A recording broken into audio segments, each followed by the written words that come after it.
একটা মানুষের সাধারণত দুইটা হাত থাকে, একটা হচ্ছে তার ডান হাত এবং অন্যটা হচ্ছে তার বাম হাত। কিন্তু আমাদের চারপাশে এমন কিছু মানুষ রয়েছে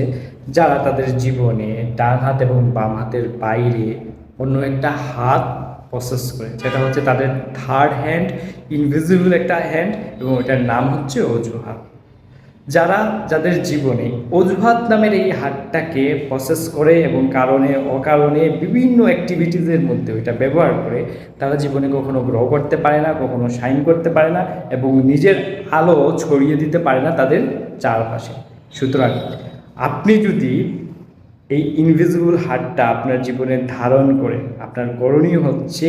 এখন এই মুহূর্ত থেকে এই হার্টটাকে আপনার জীবন থেকে সরিয়ে ফেলা। অন্যথায় আপনি একটা জায়গায় সবসময় স্টাক হয়ে থাকবেন এবং জীবনে কখনো গ্রো করতে পারবেন না, শাইন করতে পারবেন না, নিজের আলো ছড়িয়ে